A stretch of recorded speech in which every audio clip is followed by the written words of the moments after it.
Bien, pues bienvenidos a todos. Muchas gracias por estar aquí el día de hoy. Gracias también a los que nos están sintonizando vía Zoom y Facebook Live. Quiero darles la bienvenida a este segundo conversatorio del curso en línea Fake News con la participación de los alumnos más destacados de esta segunda versión. Y sin más preámbulo, quiero darle la palabra a Albertina Navas, quien será la moderadora el día de hoy y quien ha fungido como coordinadora y docente del curso. Adelante, Albertina. Muchísimas gracias, Brenda, y bienvenidos todos a este conversatorio Fake News, Impacto e Influencia en los Procesos Electorales de América Latina. Esta es una de las actividades que tenemos programadas como parte de la segunda edición de nuestro curso en línea Fake News, herramientas para desenvolverse en un entorno de desinformación.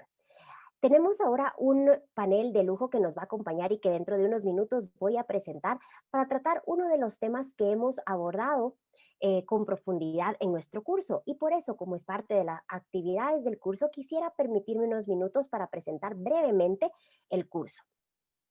El curso Fake News primero es un curso de 60 horas divididas en 6 módulos de 10 horas cada uno.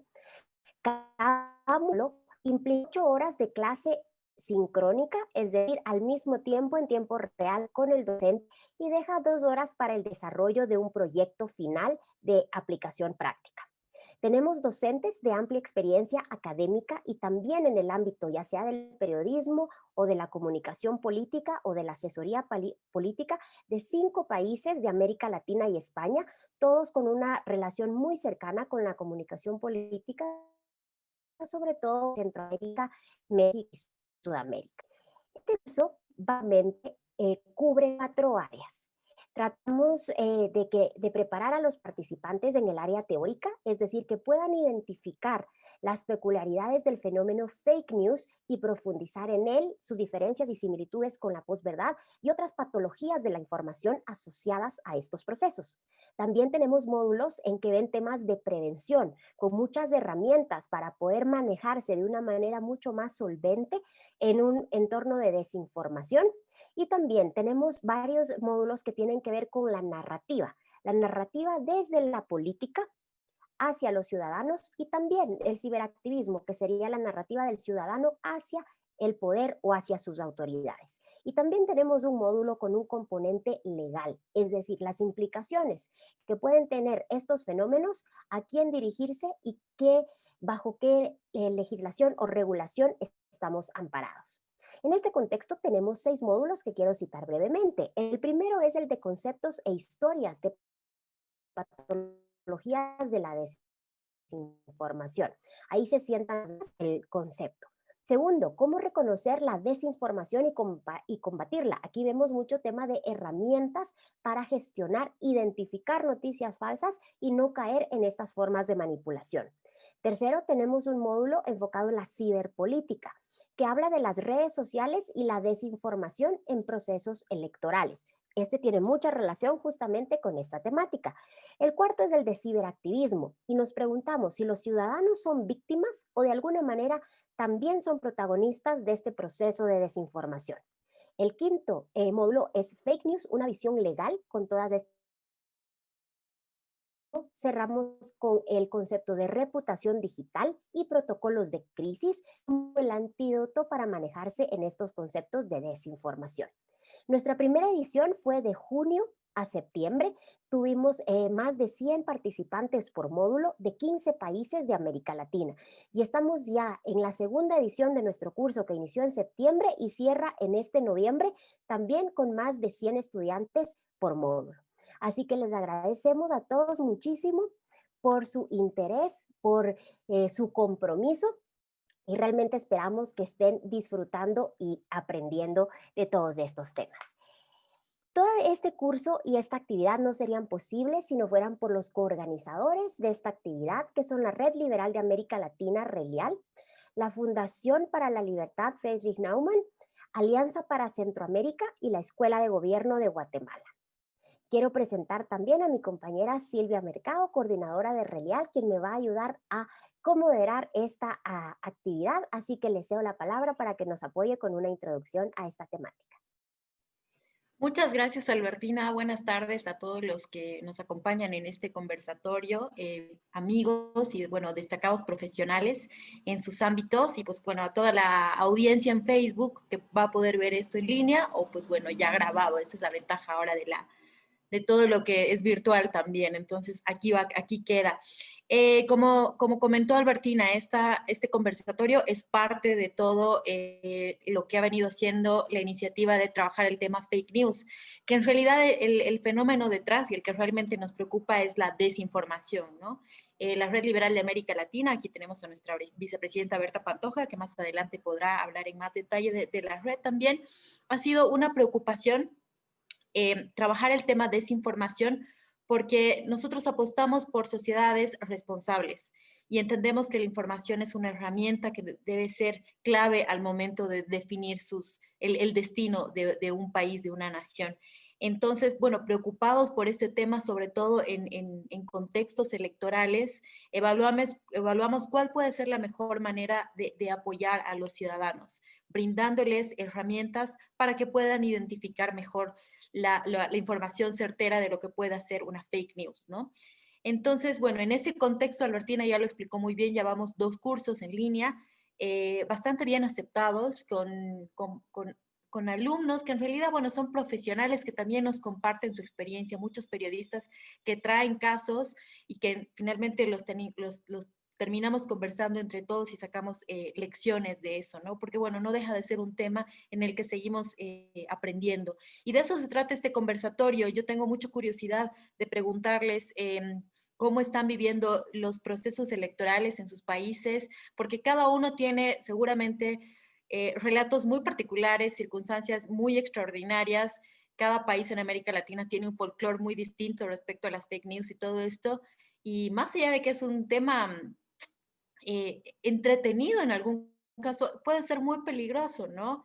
De algún modo, el tema fake news se puso de moda con Trump el 2016 y ahora ya nos acompaña como un fenómeno del cual no podemos hacerle frente, ¿no? Ya es parte de nuestras elecciones, ya es parte de nuestra manera de involucrarnos como usuarios en las redes. Entonces, pues bueno, de eso queremos conversar y sacar experiencias, ver cómo nosotros seguimos diseñando herramientas como los cursos para seguir apoyando pues a través de las iniciativas que pueda ofrecer Relial. Entonces, gracias Albertina, continuemos con el programa y ahí vamos apuntando preguntas. Muy bien, entonces voy a permitirme presentar muy brevemente, como son 5 panelistas, no voy a poder leer sus extensísimas hojas de vida y experiencia, así que los voy a introducir para empezar ya con esta tertulia. Tenemos con nosotros a Javier Franco, especialista en planificación y comunicación política de Honduras. Nos acompaña también Alejandra Onofa, coordinadora general de medios legislativos de la Asamblea Nacional del Ecuador. Tenemos a Fátima Fernández, catedrática de Escuela de Gobierno de Guatemala. Tenemos también a Berta Pantoja, vicepresidenta de Relial y directora de Caminos de Libertad en México. Y nos acompaña también Enrique Fernández, escritor, docente y fundador del Colegio Abierto de Filosofía en Bolivia. Así que, como ustedes ven, es un panel de lujo, así que le dejo a Silvia que nos ayude con la pregunta introductoria y luego yo también seguiré apoyando en este conversatorio. Gracias. Muchas gracias, Albertina. Pues sí, queremos empezar por los casos.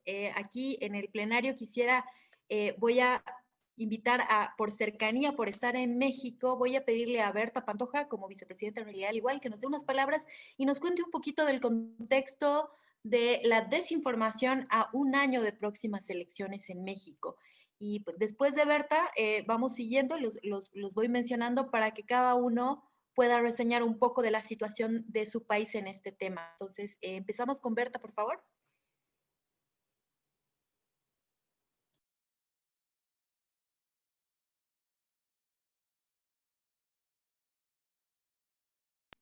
No te escuchamos, Berta, tal vez está silenciada.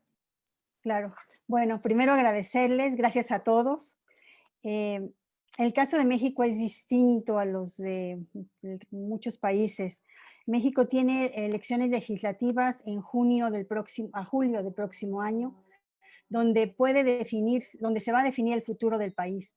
O seguimos con un Congreso totalmente a disposición de del presidente López Obrador, o podemos tener un Congreso independiente como hemos tenido los últimos 20 años.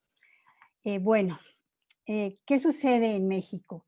El número uno, el productor número uno de fake news, de noticias falsas, para apoyar su propia narrativa, es el presidente de la República y su gobierno.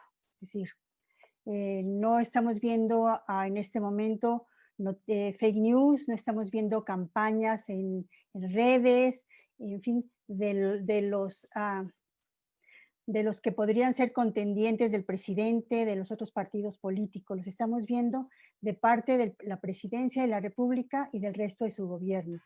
Yo creo que eso cambia todo, quizá porque no estemos precisamente todavía en época electoral, sino preelectoral. El presidente de la República tiene normalmente, cuando lo enfrentamos cuando se le pregunta con los datos concretos por algo, él tiene otros datos. Si se le pregunta de homicidios, él tiene otros datos. Si se le pregunta por muertos de COVID, él tiene otros datos. Si se le pregunta por la caída de la economía, él tiene otros datos. No importa que los datos oficiales contradigan a sus datos. Él siempre tiene otros datos. Eso por un lado. Por el otro lado, él tiene una conferencia todos los días por la mañana, mañanera le llaman, en la que dicta la agenda del país. Yo estaba buscando en verificado.com.mx la última semana de esta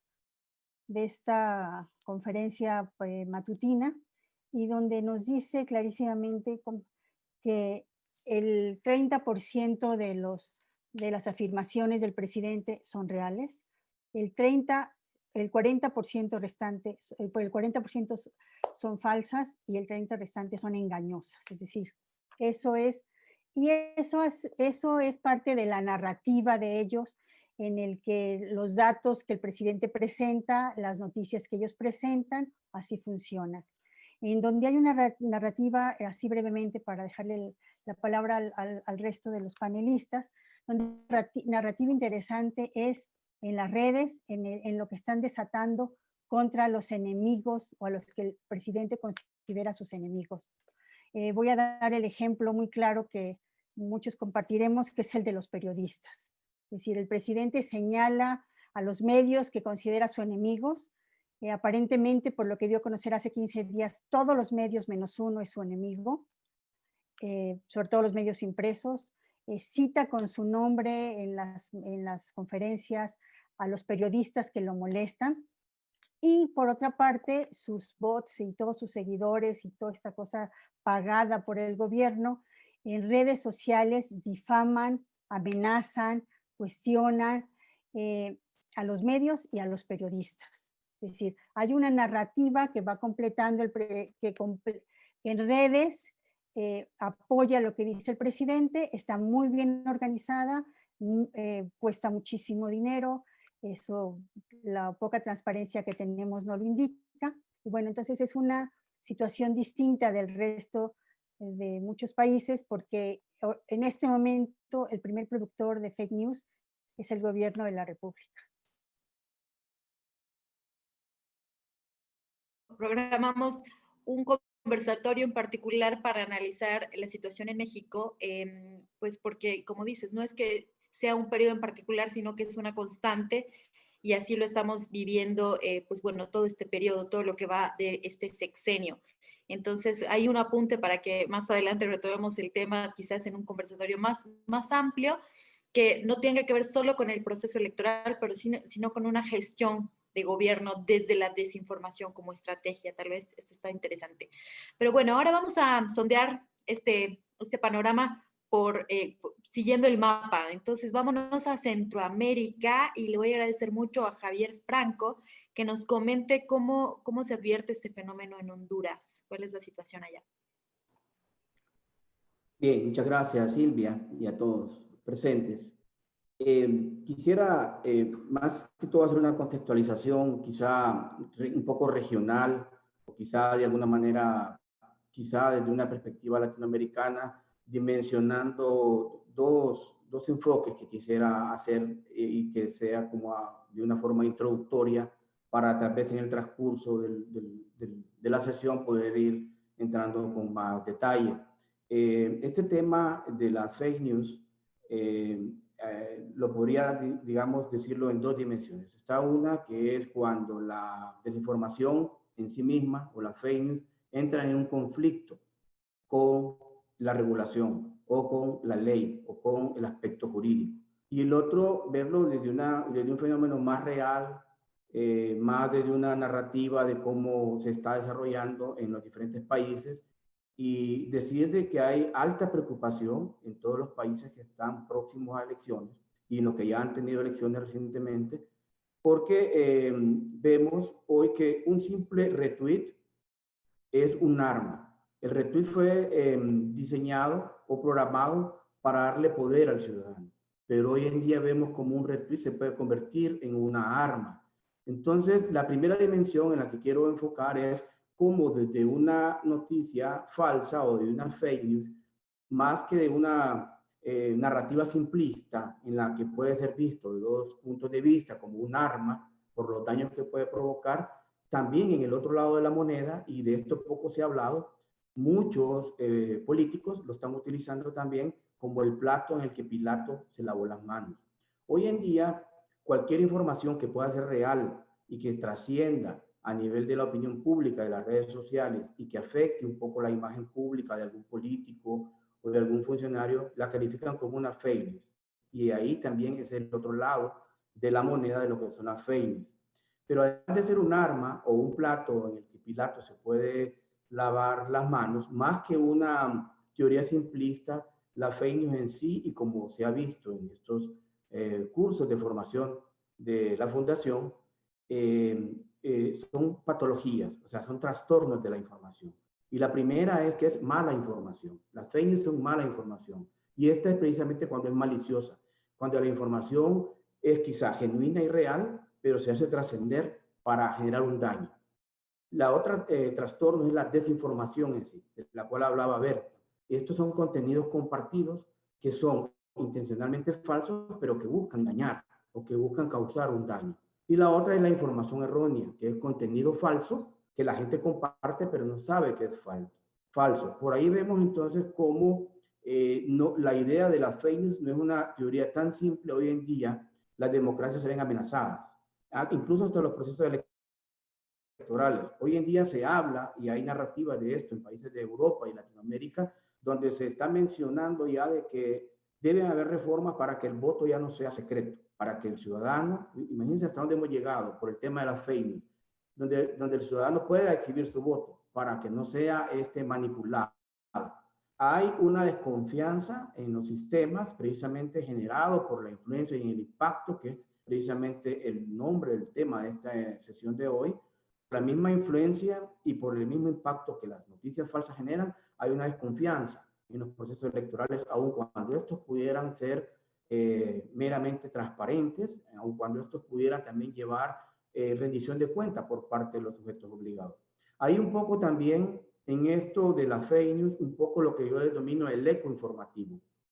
Cuando hacemos un retweet, los medios de comunicación le dan un eco informativo, solamente porque tal vez una entidad, un actor clave de sociedad que construye democracia, un actor de sociedad civil, incluso un sujeto obligado de la ley electoral, puede dar un retweet a una noticia que posiblemente sea o provenga de un origen con un trastorno de desinformación, puede ser falsa o medianamente falsa, pero basta un retweet en una red social que lo haga un actor clave para que los medios de comunicación le den importancia a ese retweet y generan un eco informativo a tal grado que generan noticias de eso.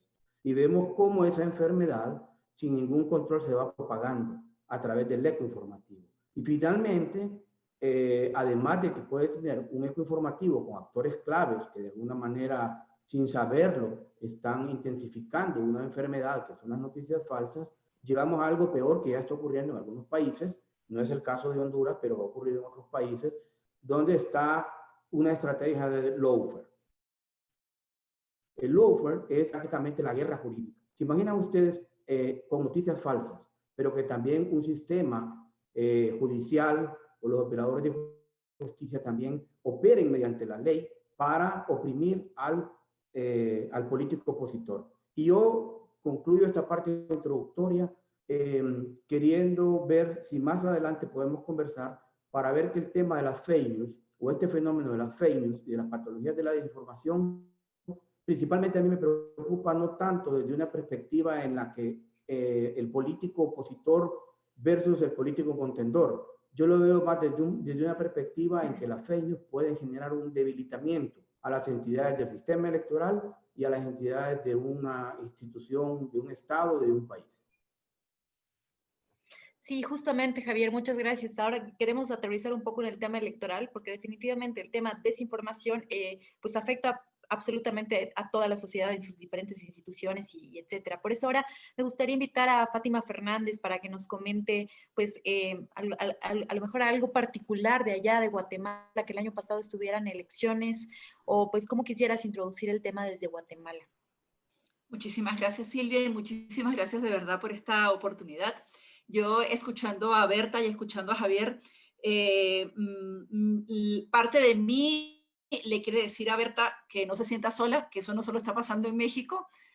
Mi corazón venezolano, yo soy venezolana, tengo 17 años en Guatemala, pero mi nacionalidad es venezolana. Así que ahí podemos hablar un poquito más de lo que países están aprendiendo uno del otro. Y todo el tema de Javier y todo el tema de justicia, que yo creo que finalmente es algo que termina afectando mucho los procesos electorales.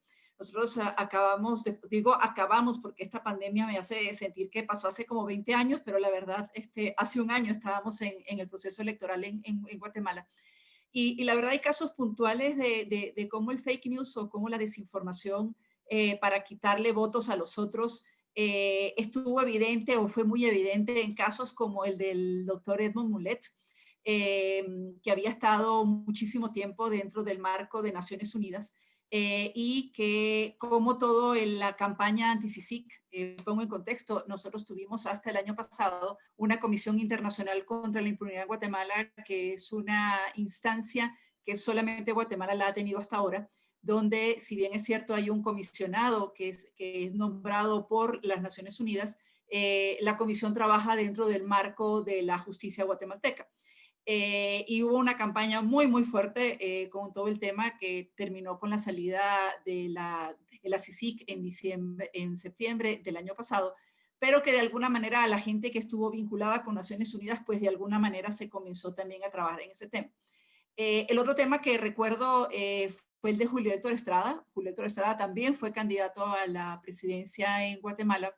Y venía de estar en el Ministerio de Finanzas, había sido el ministro de Finanzas del gobierno que estaba saliendo, y también sale por todo este tema de la Comisión Internacional contra la Impunidad, sale unos meses después, en todo caso, pero también se le comienzan a adjudicar algunas informaciones con respecto a negocios que él hacía, consultorías que él hacía, de cuando, o sea, era un poco descontextualizar realmente lo que era la esencia de su campaña. Y también recuerdo la de Mauricio Radford, que también fue un candidato a la presidencia de la República en Guatemala el año pasado, a quien también algunos casos que ya habían sido ventilados y habían sido sentenciados por la justicia, él había sido miembro del RENAP, del Registro Nacional de Personas en Guatemala, y cómo de alguna manera en algunos sectores donde no conocían ni a Edmond Mulet, ni a Julio Héctor Estrada, ni a Mauricio Radford, hicieron daño. Y porque quiero además contextualizar algo muy particular. Las elecciones en Guatemala el año pasado por primera vez tuvieron un periodo electoral de apenas 3 meses. Entonces eso hizo que las fake news tuvieran muy poco tiempo para poder actuar, pero es que también hubo muy poco tiempo para poder aclarar cosas. Y siento que la gran preocupación que deberíamos tener o que nosotros tenemos o que muchos compartimos seguramente como sociedad es que lo que está pasando con los procesos electorales y lo que pasa con la gestión, y de verdad Silvia, estoy totalmente de acuerdo, este no es un tema solamente de campaña electoral, es de gestión pública, que al final termina siendo una campaña electoral durante 4 años en el caso de Guatemala, o de 6 años en el caso de Venezuela, o de 6 años en México. Entonces, sí creo que al final la gestión termina impactando muchísimo en las campañas electorales y que todo este proceso lo que hace es que por no tomarnos el tiempo de aclarar algunas cosas, nos quedamos con algunos titulares y se van quedando como en nuestra memoria y luego terminan siendo conocimiento público lo que es la desinformación como tal, ¿no? En el caso de Venezuela, y perdón que me extienda un momento, igual que con Berta, mucha gente considera que el factor número uno de desinformación es el propio gobierno de Nicolás Maduro. Y yo incluso he tenido algunas escenas, algunos conocimientos de periodistas que siempre se vanagloriaron de tener muy buena fuente y de cuidarse. Incluso han logrado penetrar las fuentes de los periodistas más confiables de la oposición. Entonces, el tema del fake news, más allá del tema electoral, nos está afectando como sociedades. Y lo que más me preocupa de todo esto, y cierro acá, es que pareciera que todo este tema del fake news es como si estuviéramos todos en carritos chocones, donde lo importante es ver a quién le pego hoy, contra quién choco, en vez de ir por una ruta donde uno trata de informarse, de aprender, de cotejar información o de cotejar fuentes. Y al final somos eso, los pilotos de un montón de carritos chocones en una pista donde todos tratamos de pegarnos unos a los otros. Muchas gracias, Fátima, y gracias por mencionar Venezuela, porque de hecho en estos conversatorios somos ambiciosos, queremos abarcar un poco toda la región para poder hacer comparaciones y tener presente todos los casos, ¿no? Entonces, muchas gracias por mencionar a Venezuela. En algún punto, pues Norteamérica ya lo vimos con México, Centroamérica, Guatemala, Honduras, y ahora nos toca ir al sur, donde vamos a tocar dos casos particulares, Ecuador y Bolivia. Bolivia próxima a elecciones muy cerquita y Ecuador el 2021. Pero lo interesante es que en ambos casos, que por muchos años era como imposible pensar Ecuador más allá de Correa o Bolivia sin Evo, ¿no? Entonces, bueno, son escenarios bien interesantes para los votantes y para lo que se viene. Entonces, voy a empezar por Alejandra para que nos comente la situación en Ecuador, si ya se vive un clima electoral, si el tema de la desinformación y las fake news también ya son parte de la agenda. Alejandra, por favor. Silvia, qué gusto. Buenas noches con todos los que nos acompañan a través de las redes de Redial. Y bueno, efectivamente, sí, las próximas elecciones en Ecuador van a ser en marzo del 2021. Son elecciones presidenciales y también de la Asamblea Nacional. Elegiremos los ecuatorianos a los 137 asambleístas en ese sentido. Y aquí efectivamente ya vivimos un clima electoral en términos de información, en términos de alianzas políticas. Estamos ya mirando cómo se está configurando el tablero electoral. De hecho, un poco esta ha sido la semana, digamos, crítica de la primera fase del proceso electoral, porque justamente el día miércoles se cierra ya el periodo de inscripción de las candidaturas para presidente y vicepresidente y además para la Asamblea Nacional. Entonces, ¿eso qué significa? Significa que estamos en el periodo en el que se están midiendo las fuerzas políticas, se está tomando el termómetro a la opinión pública.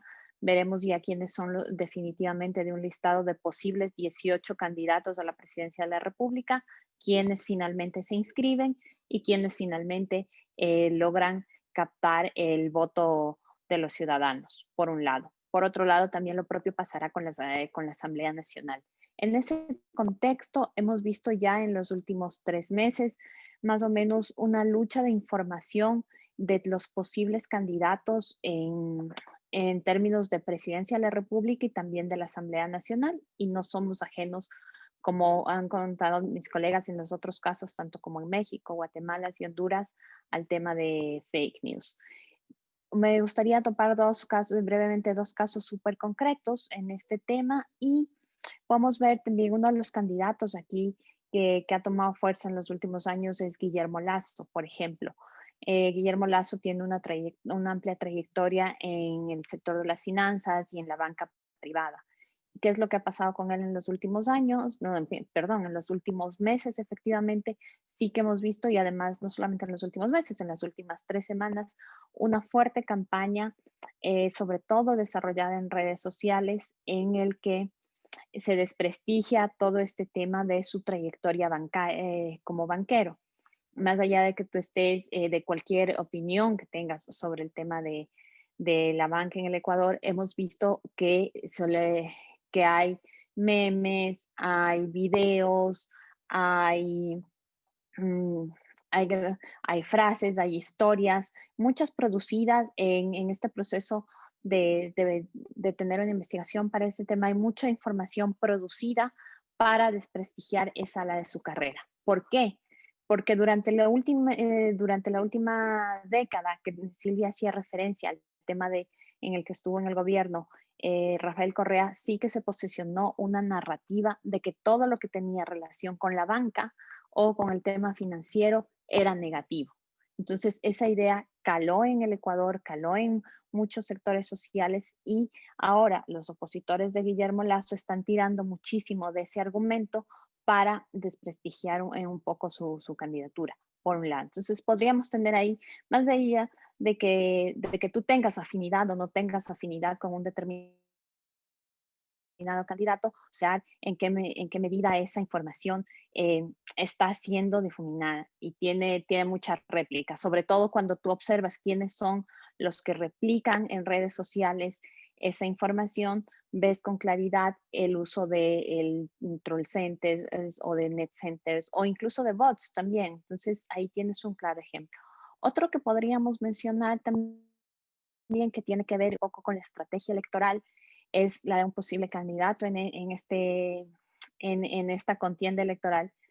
Se anunció muchísimo el tema de su candidatura, que finalmente no fue posible, pero eso ya movió el tablero electoral, ya incitó a la gente a que estuviera a favor o en contra, y en las mediciones o en las encuestas, en unas públicas y otras privadas, se veía cómo esa información que se lanzó incidía en la intención de voto de la ciudadanía. Entonces, básicamente ahí, esos son los dos ejemplos que yo quisiera poner sobre la mesa para que miremos cuál es la importancia de tener claridad sobre la información que se difunde y sobre todo la intención con la que se difunde, que es un poco lo que mencionaba Javier al inicio. ¿Con qué intención difundes esa información? Si es verdadera o no es verdadera, y qué es lo que quieres hacer con la información. Ya veremos en los próximos meses. Nosotros aspiramos a que esta va a ser una campaña electoral definida básicamente en muchos espacios, en los términos digitales, dado el contexto de la pandemia. Recordemos que este es el primer proceso electoral que este país va a vivir en un marco de no normalidad o de la nueva normalidad, como la llamamos ahora. Entonces, así como un proceso electoral va a ser en ese contexto, la campaña electoral probablemente también se lleve en ese marco. Es lo que les podría contar desde Ecuador. Veamos qué es lo que sucede. Tenemos ya la campaña per se, empezará el 31 de diciembre, y estos 3 meses será un choque de esas fuerzas políticas, pero básicamente también un choque de la fuerza informativa que puedan tener los candidatos. Muchas gracias, Alejandra. Pues vamos a estar atentos a cómo se perfile el próximo año entonces en Ecuador. Sin embargo, ahora ya estamos con las elecciones casi encima, Enrique, allá en Bolivia, prácticamente semanas. Y pues bueno, justo van a ser elecciones en estas circunstancias de pandemia, más allá de cómo va a ser la votación en las urnas. Coméntanos un poco en general el ambiente que se está viviendo allá en Bolivia. Bueno, en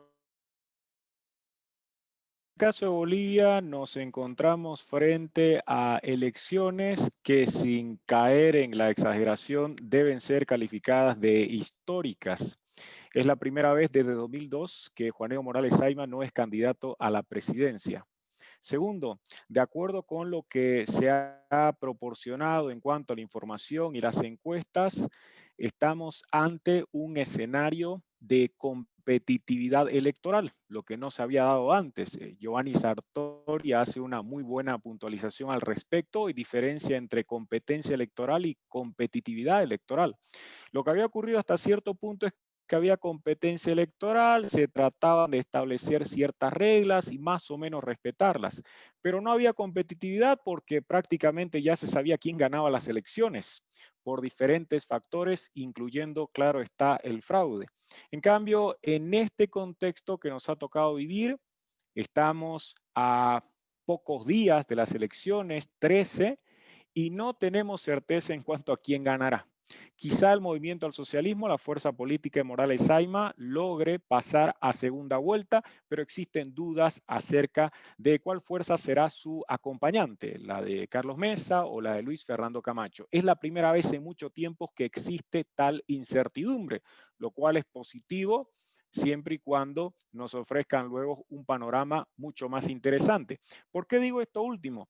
Porque así como tenemos novedades en cuanto a que no participa Morales Saima respecto a la competitividad electoral, también se nos presenta el desafío de una convivencia plural. Por primera vez en mucho tiempo ya no habrá una fuerza hegemónica en el Parlamento, que en el caso de Bolivia se llama Asamblea Legislativa Plurinacional. Lo previsible, consecuentemente, es que hay una representación diversa, plural de la ciudadanía. Lo que no se sabe es si esto finalmente generará las alianzas que son imprescindibles en democracia o si existirán trabas mayores. Es además una situación compleja, crítica, por distintas causas, desde luego el tema económico, la salud, la pandemia, pero en el caso de Bolivia, las dificultades, y acá lo enlazo con nuestro tema central, con las noticias falsas que se han difundido desde el año pasado. ¿Qué mejor ejemplo que fake news en Bolivia? Que toda la campaña creciente que fue respaldada por algunos medios internacionales y que presentaban lo acaecido en noviembre del año pasado como un golpe de Estado. Eso se difundió hasta la extenuación y en muchos casos, hasta en parlamentos del extranjero, se aseguraba que lo que había ocurrido acá no era una rebelión, que eso fue lo que pasó, sino un simple, vulgar y repudiable golpe de Estado. El protagonista de las noticias falsas, qué duda cabe, es el mismo partido que durante largo tiempo no respetaba la libertad de expresión y es el movimiento al socialismo. Noticias falsas que tenían que ver antes con el golpe de Estado, que se sigue repitiendo hoy. Se trata de generar una interpretación que no es favorable a un acontecimiento, otras características que tenía que ver con una convicción del ciudadano. Y noticias falsas que hoy nos presentan a ese partido político como el autor de grandes hazañas o indescriptibles proezas en materia económica. ¿Cuáles son algunas de las manifestaciones de este distanciamiento de la verdad? Que además tiene a militantes que están en redes sociales tratando de imponer como una verdad incuestionable. Se dice que el movimiento al socialismo fue el partido que acabó con cualquier clase de pobreza en Bolivia, que hubo una época extraordinaria, pero no mencionan en absoluto el boom de los commodities, los ingresos extraordinarios que se dieron entre 2004 y 2014, en donde no tuvo ninguna participación esa fuerza política en el poder. Esas circunstancias que son imprescindibles para entender realmente qué fue lo que ocurrió, no generan ningún tipo de información. Y si bien es cierto que uno puede toparse con noticias groseras que son falsas, por ejemplo, encuestas que están siendo modificadas para despertar inquietudes mayores en la ciudadanía, la cuestión más llamativa desde mi punto de vista tiene que ver con estas otras informaciones, con el hecho de que, por ejemplo, no se diga que ese partido de gobierno durante las presidencias de Morales Saima recibió 5,5 veces más que todos los gobiernos que estuvieron en ejercicio de funciones desde la década del 80 hasta el año 2005 y que se endeudó mucho más, sin embargo, de 2.385 millones de dólares hasta 11.056. Entonces, esas informaciones no son contrastadas. En Bolivia tenemos sitios de internet como Chequea Bolivia o Bolivia Verifica que se ocupa de ciertas mentiras, de falsedades muy groseras y evidentes, pero desgraciadamente hay pocas personas que asumen esta carga ciudadana de verificar y de contrastar estas otras mentiras que pretenden presentarnos a un régimen como exitoso cuando en realidad fue una de las peores desventuras que pudo atravesar Bolivia. Esas son más o menos las características de un momento importante, histórico, pero que lamentablemente, como ha ocurrido en varias ocasiones, lleva también el signo de la mentira y el engaño. Muchas gracias. Muchas gracias a todos por esta primera ronda para contextualizarnos y ver la región en perspectiva en torno a procesos electorales y también desinformación, estén o no cerca de elecciones. Albertina, seguimos contigo. Muchas gracias, Silvia. Primero quiero compartirles los saludos de nuestra audiencia a través del Facebook de Relial. Entre ellos, George Paul saluda a todos los panelistas y en especial a Berta Pantoja, a quien la llama la gran señora promotora de la libertad en México. Así que transmito los saludos y sigo invitando a nuestra audiencia que nos deje sus comentarios y preguntas. Muy bien, rescatando todo lo que ustedes han dicho, han señalado temas muy interesantes de reflexión sobre esta temática y me gustó mucho, por ejemplo, la imagen a la que nos hacía referencia Fátima de los carros chocones. Efectivamente, se habla en los distintos paneles de comunicación política que se tiende a pensar que el ganador no va a ser necesariamente el que tenga el mejor plan de gobierno, sino el que salga menos mal librado de esa batalla de dimes y diretes y de noticias falsas, falseadas, etcétera, en todas el portafolio de posibilidades del fake news. También se habló del gobierno no como víctima, sino como protagonista detrás de estos procesos de desinformación. La alusión imposible de evadir es la de Trump, quien realmente posicionó el tema de fake news, sobre todo para relativizar también la verdad de cierta prensa que le incomodaba. Y como ustedes bien lo han señalado, tenemos en la región algunas elecciones interesantes donde ciertos caudillos de gran protagonismo en los últimos años ya no están presentes como una de las opciones. En este contexto les quisiera preguntar a quien quisiera responderme y si entre ustedes se quisieran complementar. Si bien por un lado hay una enorme cantidad de noticias falsas que circulan y afectan a los periodistas, a los políticos, etcétera, también hay un universo de noticias, como bien señalaba Javier, verdaderas, que se derivan de una investigación seria y que muestran casos reales de corrupción de muchas personas que están o estuvieron en el poder. ¿Y cómo se escudan estos políticos o estos nuevos candidatos? Diciendo, eso es fake news. Entonces, entre esta guerra del verdadero fake news versus el decir que es fake news a lo que sí es verdadero para confundir a la audiencia, ¿qué podemos recomendar a nuestros electores para no caer en esta doble trampa y que puedan reconocer qué noticias son rigurosas en este contexto y hacerse una idea mucho más cercana a la realidad?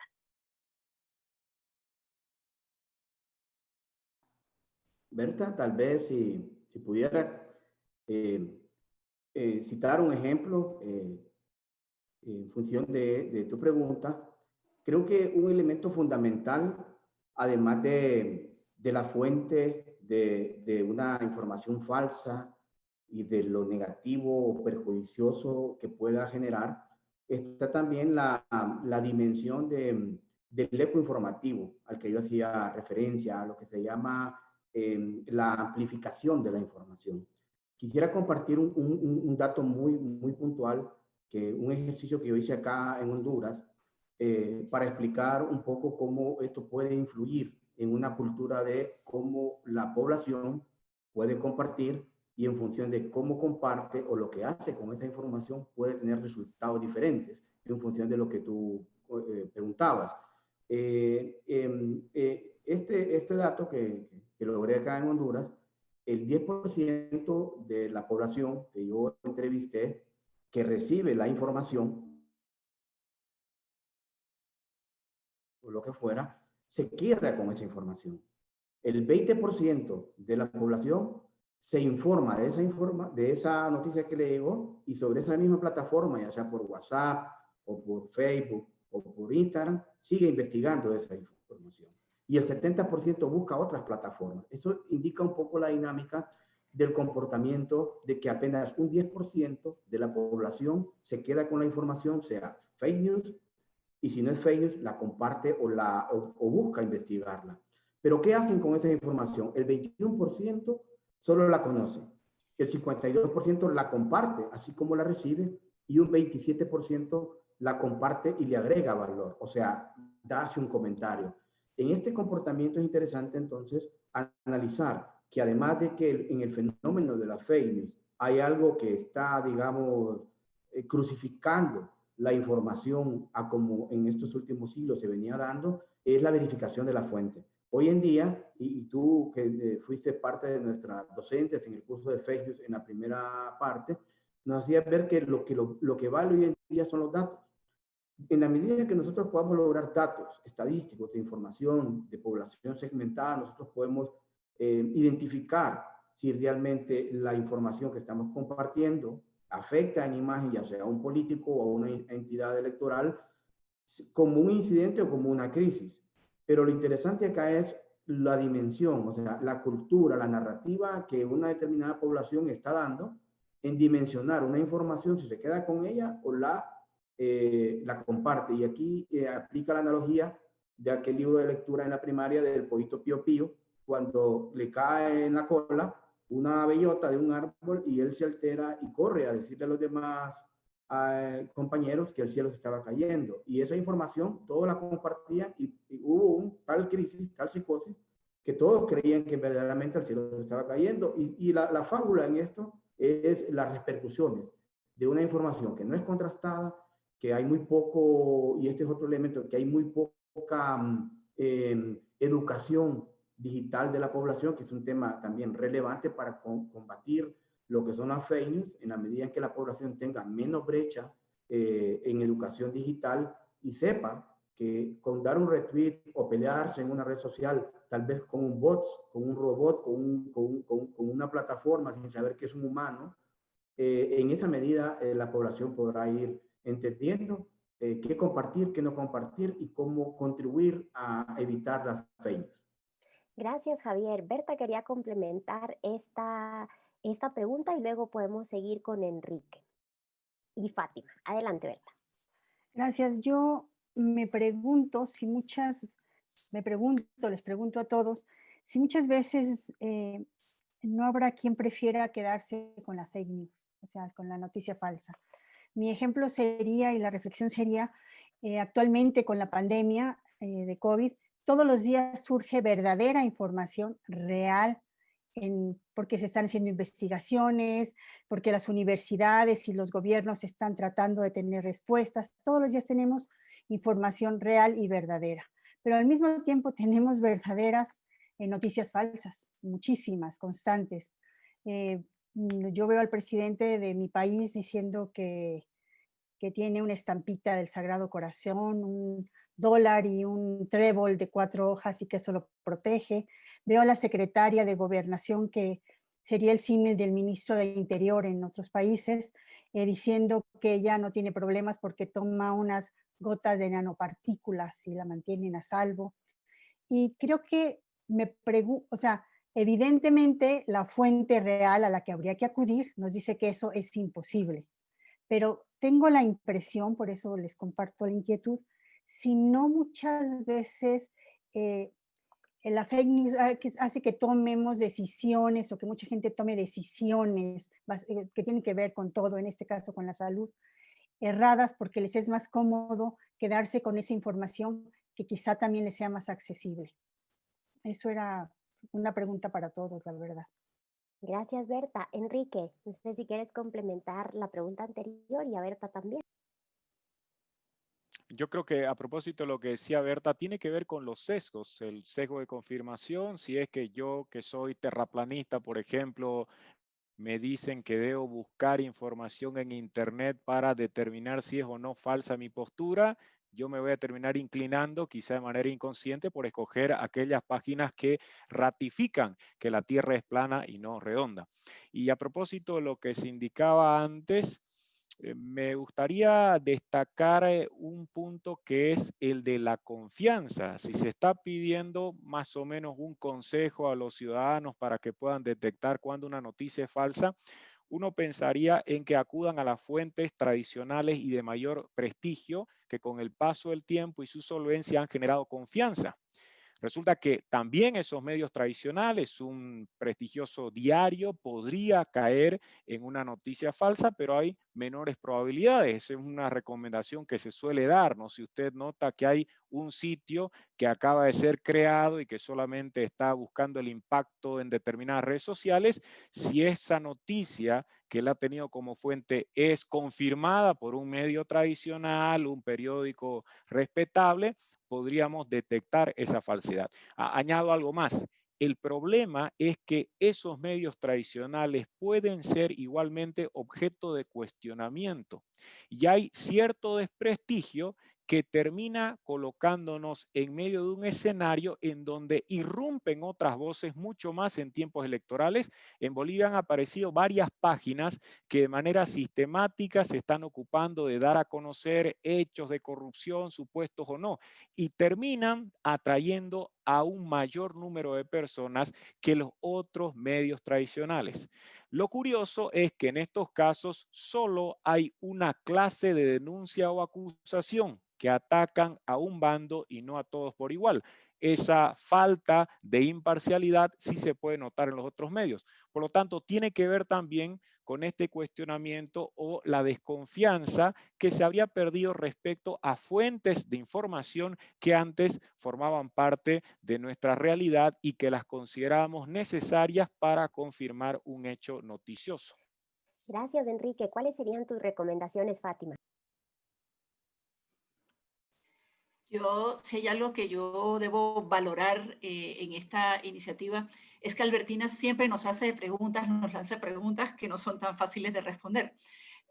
Pero cuando uno trata de pensar un poco en qué puede hacer uno, ¿no? Porque si bien, como decía Berta, yo creo que hay gente, pero eso no solamente pasa con las redes, pues, o sea, humanos al fin, percibimos lo que queremos percibir, queremos lo que queremos querer, y eso más allá en las redes parece más un comportamiento humano. Y lo que el propio Enrique decía también, o sea, todo este tema de los propios medios hacen que uno tenga que tomar decisiones propias, que uno como ciudadano, que uno como persona que anda en la calle, enchufe ese pequeño detective que todos llevamos por dentro. Que todos nos acostumbremos a chequear fuentes, a corroborar, a cruzar información. Lo que creo que también nos toca como sociedad es recordar cuál es una de las razones por las cuales los seres humanos funcionamos en sociedad. Una de ellas era para, de alguna manera, protegernos todos de las amenazas de la naturaleza. Nosotros tenemos una amenaza ahora increíblemente importante para la vida de todos nosotros, realmente impactante, que tiene que ver con la desinformación. Creo que lo que nos toca hacer como sociedad es justamente tener estos conversatorios, pero más allá de este tema es estar con nuestros amigos, es estar con nuestras amigas, con nuestros colegas, y que antes de que vayan a compartir una información, cuando la compartan, llamarlos, chatearles por el otro tema, o la otra vía decirle de dónde sacaste esa información. Yo siempre voy a recordar con muchísimo cariño el día en que lamentablemente murió uno de los líderes políticos de este país, Álvaro Arzú, y recuerdo que una de mis compañeras estábamos en la oficina y dijo, ¡ah, se murió Arzú! Y yo le dije, Isabela, hazme el favor de no estar compartiendo información falsa. Porque ella me dice, es que lo está diciendo todo el mundo, hasta que tuvimos una fuente oficial. Entonces, yo sí llamo a la reflexión de esta sociedad que al final somos, donde lo que parte de las cosas que tenemos que hacer es protegernos. Y protegernos significa, de verdad, enchufar al detective que tenemos por dentro y luego no quedarnos como frecuentemente nos quedamos de, ahí está el otro compartiendo información falsa, sino ayudar a que el otro se dé cuenta. Y es allí donde retomo particularmente lo que Enrique comentaba. Yo creo que muchas de las cosas que uno tiene que hacer es ayudar a los propios medios de comunicación. Porque uno, yo venezolana entiendo perfectamente, porque ya no hay donde ir a validar información. Cualquier cosa que diga cualquier opositor desde los medios, simplemente ya hay una manera de descalificarlos. Y yo voy a cerrar este comentario con una frase que siempre valoré mucho de mi señor padre, que es alguien que ahora nos está cuidando a todos desde el cielo, pero que no se formó nunca en la vida, en la educación. Y yo una vez le preguntaba, papá, ¿cómo sabes tú qué está pasando en Venezuela? Y él me decía, oigo el canal de la oposición y oigo el canal de gobierno y trato de asomar la nariz por la ventana porque nadie me está diciendo la verdad en ninguna de las dos cosas. A mí esa figura me impactó muchísimo, porque el hecho de que uno no pueda tener medios de comunicación donde, como Enrique decía, había como una manera de validar información, ya no existe. Entonces, cierro esta reflexión con, por favor, enchufemos el detective. Lo otro es, ayudémonos a compartir alertas, ayudemos a formarnos, a crear de alguna manera algún mecanismo para poder hacer cosas y al final ayudemos a los medios de comunicación, porque una sociedad sin medios de comunicación es todavía peor de lo que mucha gente puede pensar. Gracias, Fátima, y todo lo que ustedes nos han compartido abona una frase que quisiera citar de Bruce McConaughey de la Universidad de Alabama, que dice que en estos tiempos no estamos buscando información que valide la realidad, sino que estamos buscando opiniones que validen nuestras creencias. Entonces, en ese entorno, quisiera dar la palabra a Alejandra para que nos ayude a cerrar esta ronda de reflexiones sobre cómo podemos apoyar a que el elector se vuelva crítico y no caiga en esta doble trampa. Gracias, Albertina, por esta introducción. Creo que es fundamental que en este proceso nosotros desarrollemos herramientas para la formación de los lectores. Y eso es un proceso educativo, como lo han mencionado mis colegas en las intervenciones anteriores, pero sobre todo ser conscientes de que no es un tema de hoy para mañana ni de hoy dentro de una semana. Es un proceso de mediano y de largo plazo.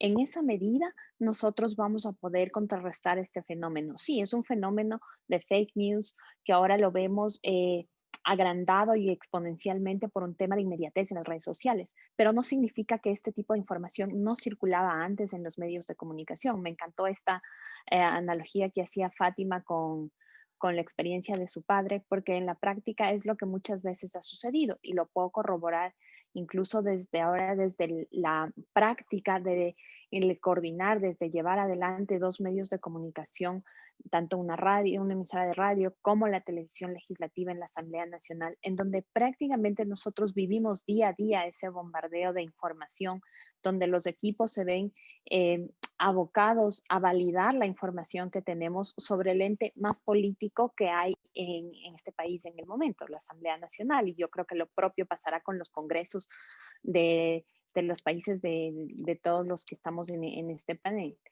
Pero es por eso fundamental crear espacios como estos, pero también crear espacios formales donde se eduque a los ciudadanos en la práctica de corroborar cuál es la información. Esa no solamente debería ser un rol de los medios de comunicación, sino un rol de los ciudadanos ahora mismo, en los que nos deberíamos ver abocados a contextualizar la información, a buscar la veracidad de los hechos y sobre todo saber cuál es la intencionalidad que hay detrás de ellos. Porque finalmente si escucho lo que yo quiero escuchar, entonces voy a creer lo que yo quiero creer. Eso y es lo que pasa ahora mismo. Entonces es muy, muy importante esa formación y sobre todo una formación que venga desde las juventudes, desde los niños, que puede ser un discurso ya muy trillado, pero que finalmente es el que vale la pena construir. Ese es un camino que vale la pena construir. Porque si vemos dónde nacen estos semilleros de la desinformación, dónde nacen las réplicas de esa desinformación, ¿dónde está? Nacen justamente ahí, en las nuevas generaciones que tienen la habilidad y además tienen la permeabilidad de creer lo que tú les vas a decir. Entonces, un adolescente no se cuestiona si tú le estás, si es cierto o no es cierto. Entonces, a ese adolescente hay que enseñarle a cuestionarse si es que eso es real o no es real, es veraz o no es veraz.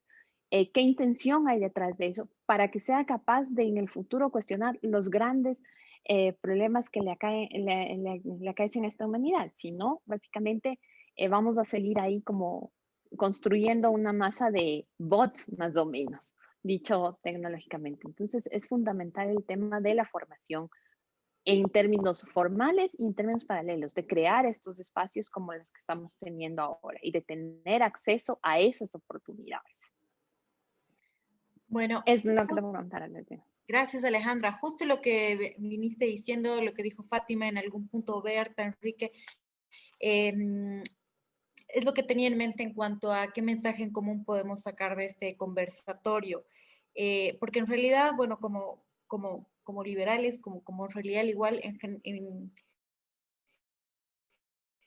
por sobre todo lo que consideramos importante es la responsabilidad de cada individuo, ¿no? Entonces, el tema de las fake news, de la desinformación, que queremos brindar herramientas y todo esto, finalmente depende de cada quien y cada quien verá qué hace con la información que recibe, cómo la administra, si la replica o no. Más allá de poder ofrecer herramientas, no podemos hacer mucho más. Y aquí mi reflexión y pregunta en algún punto, se está hablando tanto de fake news, de desinformación y todo esto, como hay que hacer algo, que mi temor es que estemos abriendo posibilidades a los pasos a la censura, ¿no? Ya lo vivió Bolivia, Ecuador, con leyes que restringían mucho a los medios de comunicación. Y ahora en este afán por regular, porque necesitamos el control de las fake news, estamos abriendo posibles ministerios, direcciones que quieran regular la verdad y que se otorguen el monopolio de lo que es cierto y de lo que no es, ¿no? Entonces, les comparto este temor como una pregunta. ¿Cómo creen que se está conduciendo esto, no? Si no estamos tematizando tanto el tema de la desinformación, no estamos abriendo una posible amenaza a la libertad de expresión. Pues quien quiera quien quiera responder esta pregunta. Bien, si me permiten. Javier, por favor. Quisiera hacer un comentario un poco en términos generales, pero también el caso aplicado a Honduras. Creo que aquí para poder dar respuesta hay dos aspectos. Uno es la ley y el otro es la política. Si bien es cierto, para tratar el tema de la libertad de expresión y sobre todo en los contenidos que a nivel de información de medios de comunicación por redes sociales se puedan trasladar, masificar, esto tendría que ver con si hay una libertad o una violación a la libertad de expresión. Eso tiene que ver con la legislación nacional o la legislación de cada país. Pero lo otro también es si existen realmente políticas de libertad de expresión. Independientemente a la legislación nacional que puede existir sobre la libertad de expresión, que de todos conocemos que está resguardada por los principios universales de los derechos humanos, hay también políticas de libertad de expresión. Quisiera mencionar que los estudiosos últimamente han comenzado a hacer una resignificación de lo que es la plaza pública. Antes, y esto lo menciono en materia electoral, en materia política también porque es parte de la temática del foro de hoy. Si bien es cierto, la plaza pública ha sido los lugares donde la propaganda usualmente se ha colocado en campañas electorales. La plaza pública es también los lugares donde se han verificado actividades y mítines políticos. Hoy en día, y sobre todo también por las restricciones del confinamiento social, ha permitido una resignificación de la plaza pública. Y hoy esa plaza pública pues la ocupan las redes sociales. Es en las redes sociales, es a través de las plataformas, es a través de los diferentes sistemas, de las tecnologías de información y comunicación, que permite que una serie, tanto en cantidad como en calidad o fondo, de mensajes publicitarios o propagandísticos se visibilicen. Esto lo que ha hecho es que ciertos países comiencen a repensar si la plaza pública hoy son las redes sociales, se debe restringir o se debe coartar o censurar o bien regular, que la palabra correcta sería regular, la publicidad y la propaganda electoral a través de las redes sociales. Creo yo que todavía hay países que no lo tienen. Y es una minoría de países en Latinoamérica que han regulado o han logrado regular las redes sociales en materia electoral. Todavía hay países como Colombia, como Honduras, y una serie de países más no han llegado a regular las redes sociales. De hecho, y en el caso aplicado de Honduras, la ley electoral actual vigente habla de las disposiciones que el Consejo Nacional Electoral tiene sobre los diferentes aspectos de publicidad y propaganda, y no se encuentra ahí el tema de las redes sociales. Igualmente, países como Colombia, como mencionabas, ahora han hecho ya bastantes avances en materia de haberse reunido ya con los grandes de la Big Data, como es Facebook, el Google y otras cadenas internacionales de redes sociales, para poder entender un poco cómo regular o restringir el uso de la propaganda y la publicidad, sobre todo cuando esta es dañina o perjudica tanto la dignidad personal o afecta un mensaje de un contrincante político. Porque antes lo que quizás atraía eran esos discursos mesiánicos de los políticos, y hoy en día es más bien la masificación, o sea, esa narrativa que en este curso de Facebook muy bien lo vimos, donde se crean narrativas y se construyen, donde hay un villano, donde hay un héroe y donde hay víctimas, y se forman los telepresidentes, y se vuelve la ciudadanía activa, y comienza la ciudadanía digital a hacer la veeduría que a través de la ciberpolítica los candidatos y candidatos hacen. O sea, todo hoy en día está en las redes sociales. Entonces ahí es donde viene el reto de no solamente ver la legislación, sino que también las políticas de libertad de expresión para evitar esto, precisamente, que es el contexto de la pregunta.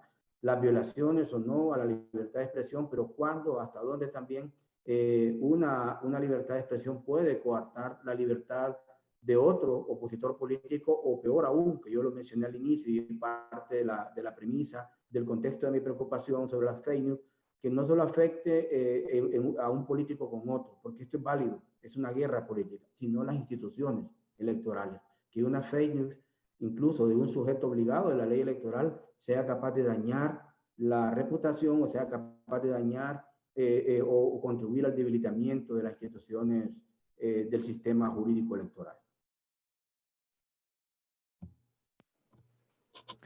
Aprovecharé el apunte reflexivo que ha hecho Silvia. Ustedes recordarán que en 1988 Jean-François Revel publica El conocimiento inútil y tiene un comienzo maravilloso.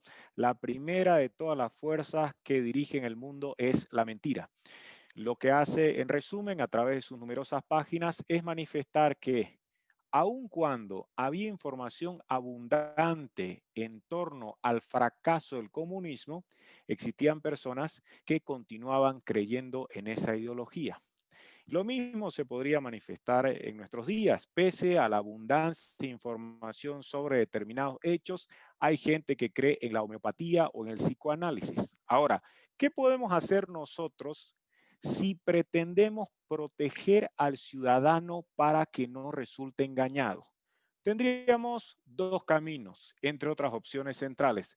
Una, la del paternalismo, pedirle al Estado que a través del gobierno establezca una serie de regulaciones para disminuir las probabilidades de que un candidato nos engañe, o que nosotros creamos a una persona que está cuestionando cada una de las promesas realizadas por su contrincante. Esa sería una opción. La otra opción tendría que ser quizá dar un mayor margen de libertad y exigir a los ciudadanos que asuman la carga correspondiente. Lo que ocurre es que a veces yo creo que subestimamos la capacidad que tiene el ciudadano de darse cuenta de que lo están engañando, así como también creemos que no debemos exigirle más que algunas cargas mínimas. Y el ciudadano tendría que asumir la responsabilidad que trae consigo el ejercicio de los derechos políticos, el sufragio, y por lo tanto, él tendría que asumir esa responsabilidad de la verificación. Por supuesto que la regulación corresponde en determinados casos para evitar que se produzcan crímenes contra la libertad sexual ejercida hasta contra menores de edad. Se usan las redes sociales con ese propósito, desde luego, y corresponderá en esos casos estoy planteándolo como algo que resulta evidente, que intervenga el gobierno, pero ¿qué ocurre en una materia tan compleja como el engaño electoral? ¿Cómo lo vamos a determinar? Finalmente, la mentira acompaña al político desde el mundo antiguo y nunca desaparecerá. ¿Cómo establecemos que en esos casos sí correspondería regular y hasta sancionar? Así que es interesante cómo se puede debatir al respecto, porque lo que estamos tratando todos nosotros es de pensar en cómo salvaguardamos o protegemos a ese ciudadano para que no resulte engañado. Pero tal vez en ocasiones correspondería pensar en cómo exigir a cada uno de que esté realizando todo este trabajo de verificación sin que alguien, una autoridad pública, se ocupe de cumplir con esa tarea. Salvo, insisto, casos muy groseros en donde ya la mentira afecta el honor, la dignidad y se vuelve una calumnia cualquiera. Pero después intentar proteger al ciudadano para que nadie lo engañe y no crea en promesas absurdas ni tome en cuenta alguna grosera falsedad que se está vertiendo en el proceso electoral, yo creo que es algo tan complicado cuanto peligroso por todo lo que puede traer consigo. Eso quería acotar. Yo le voy a sumar lo que ya Javier y lo que Enrique comentó. También colocando una experiencia personal. Frecuentemente uno trata de decirle al usuario, al otro, asume tu responsabilidad. Y alguien comentó aquí, no sé si fue Silvia, no sé si fue Albertina, esto al final es un trabajo de mediano y de largo plazo. La verdad que es bien complicado decirle al otro, asume tu responsabilidad cuando yo no la estoy asumiendo o cuando yo peco de decir que yo sí la estoy asumiendo. Yo recuerdo no en estas elecciones, pero en las elecciones pasadas en Guatemala y en estas también, de gente con la que yo me vinculaba y me decía, yo esta vez no voy a votar. Y la verdad que era como que me tocaba rezarle el Padre Nuestro venezolano, y ya les voy a decir qué significa esto. Me sentaba y le decía, mire, si usted decide no votar, déjeme decirle lo que le pasó en Venezuela, justamente porque decidimos no ir a votar. Lo primero fue que el presidente Chávez ganó las elecciones, sí, pero las ganó con el 50% de la población, porque no fue a votar más. Pasaron la Asamblea Nacional Constituyente, sí, porque fue a votar el 25% de la gente. En el primer proceso de relegitimación de los poderes, tuvimos una enorme lluvia con no sé cuántos miles de muertos que todavía no se colocaron y la gente no salió a votar. Pero déjenme decirles que el primer proceso electoral donde se suponía que se iban también a revalidar las autoridades legislativas, la oposición decidió no participar porque iba a haber fraude. Adivinen. 166 años del tema chavista. Por la gente que me decía que no iba a votar, yo la sentaba y le decía, a ver, y yo lo que creo es que nos toca esto debería ser parte de la conversación que deberíamos tener en oficinas, con amigos, decir, ya, por favor, veamos qué está pasando con esto, o sea, que esto se convierta en parte de la conversación, porque no creo que podamos exigirle a nadie que asuma una responsabilidad como ciudadano si no me ve a mí haciendo ese ejercicio de chequear y de volver a chequear y de volver a chequear. El Twitter particularmente se ha convertido en una especie como de un enorme amplificador de lo malo que todos podemos llevar dentro. O sea, el tema de que al final las redes terminan amplificando un poquito lo que somos, creo que es parte de las cosas que tenemos que revisarnos nosotros como personas antes de pensar en otras cosas. Y de verdad, Silvia, yo comparto contigo esta enorme preocupación de al darle tanto volumen a la preocupación de la desinformación y va a hablar de fake news, no sé cuánto, que estemos haciendo que haya alguien decida legislarlo. Venezuela necesitó las redes para sacar una ley que llamábamos la ley resorte, que era la ley de responsabilidad social de radio y televisión. No hizo falta el tema de las redes. O sea, los gobiernos que quieren de alguna manera limitar la libertad de expresión lo van a hacer con redes, sin redes, subiéndole volumen o bajándole volumen.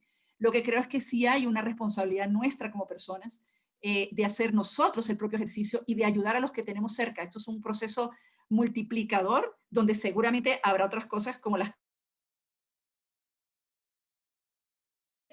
de que mucha gente está hablando de esto, pero tengamos cuidado en estar hablando como si eso fuera algo que no tiene que ver conmigo, es otros están haciéndolo. Empecemos por nosotros mismos, porque yo creo que eso es lo que nos va a ayudar a que ese monstruo de la desinformación no se anide en nuestros corazones, en nuestros hígados y en nuestras mentes, porque al final la desinformación creo que primero nos pega en el corazón, luego en el hígado y después termina en la cabeza, pero no es el orden. Entonces, creo que tenemos que hacer un esfuerzo como seres humanos, como parte de una sociedad.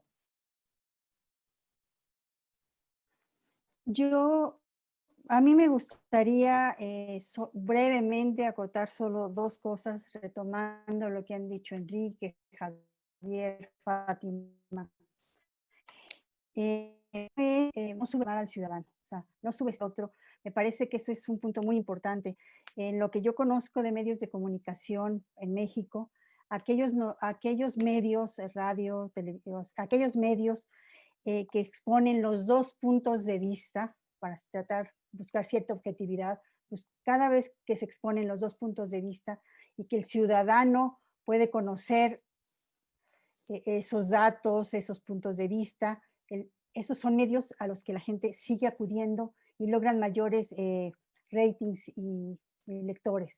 Entonces me parece que el ciudadano no es tonto, que cuando tiene la oportunidad de acceder a la información toma decisiones acertadas. Eso es por una parte. Por la otra parte, yo creo que no debe haber límite a la libertad de expresión. Creo que eso no funciona.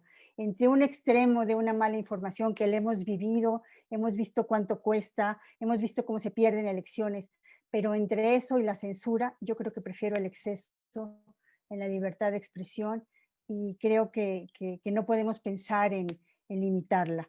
Creo que tratar de limitar las redes sociales, cada vez que se intenta, llegaron tarde. Lo que se difundió, lo que se prohibió, ya se difundió con una amplitud impresionante y tuvo más vistas de lo que habría tenido normalmente si no se hubiera tratado de censurar. Eso era todo lo que yo quería acotar.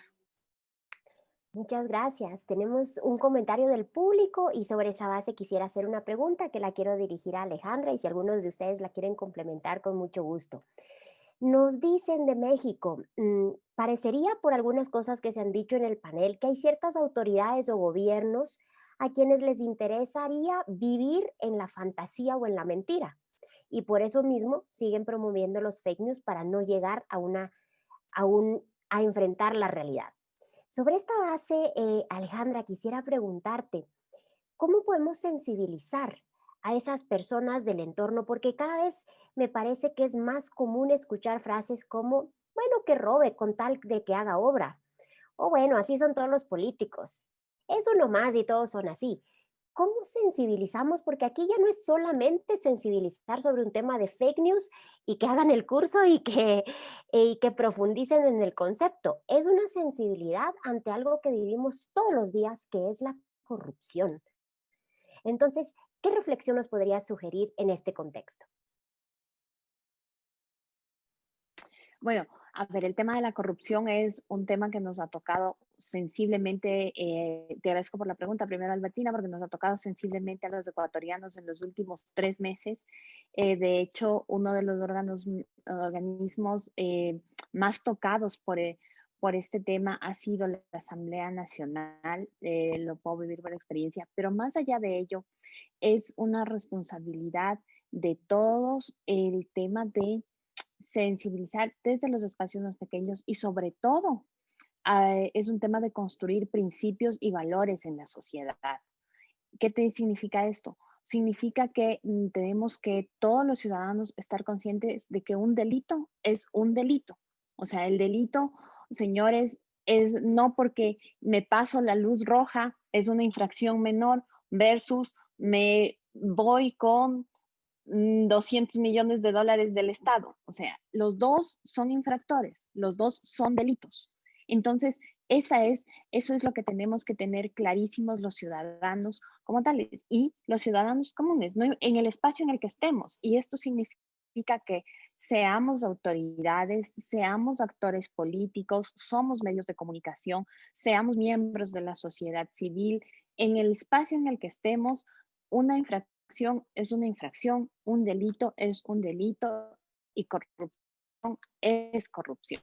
Y esencialmente, y incluso, no importa, esto no es un tema ni de ideologías ni de creencias de ningún tipo, simplemente es un tema de valores y de principios en el que nos tenemos que ver abocados todos los ciudadanos desde ese rol. ¿Por qué? En algún momento tuve una conversación esta semana en la que me decían, claro, no es lo mismo que me acusen de esto, pero de lo otro y del otro. Entonces, porque no me acusan de una cosa que es más grave, sí puedo acceder a este beneficio. Al final, y finalmente el beneficio era un tema de puedo estar en un espacio político, puedo acceder a una candidatura en este momento y en este contexto electoral que está pasando el Ecuador. Y yo me hacía la reflexión de exactamente esto. O sea, un delito o una infracción es una infracción.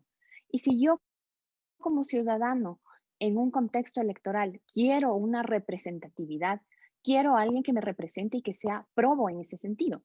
No que me diga, bueno, no importa ahí si tengo unas 2 multitas de tránsito, no da lo mismo que si no he pagado la pensión alimenticia, que eso no es lo mismo que si me voy ahí estafando al Estado o a quien sea. No, tengo que tener la calidad y la transparencia. Tengo que ser un ejemplo de transparencia para acceder a ese espacio de representatividad. Y eso es muy importante. Y eso no lo trabajamos desde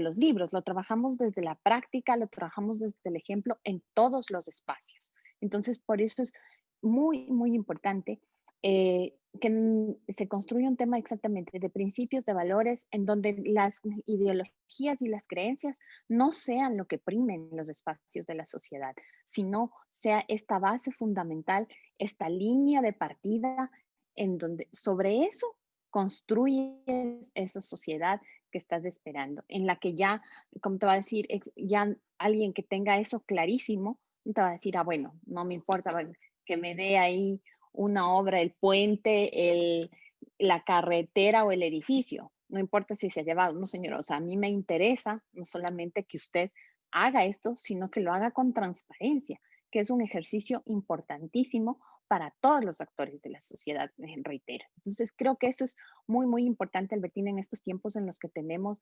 este tema de fake news, de infodemia, de cantidad de información, ser capaces de mantener esos temas de base claros. Muchísimas gracias por tu reflexión. Silvia.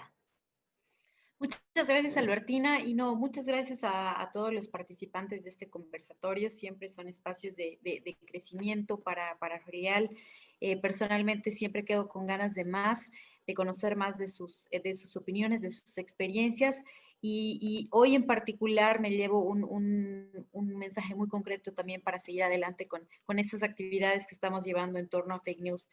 Y aquí lo importante son seguir trabajando en los principios, en los valores y fomentando que sean los individuos que decidan cómo se informan, con qué herramientas, respetar al otro, como decía Berta, teniendo en cuenta que el otro también sabe tomar sus decisiones, sabe calibrar las consecuencias y por sobre todo confiar en que en esta sociedad vamos a hacer todos lo posible por darnos una mano y seguir adelante, ¿no?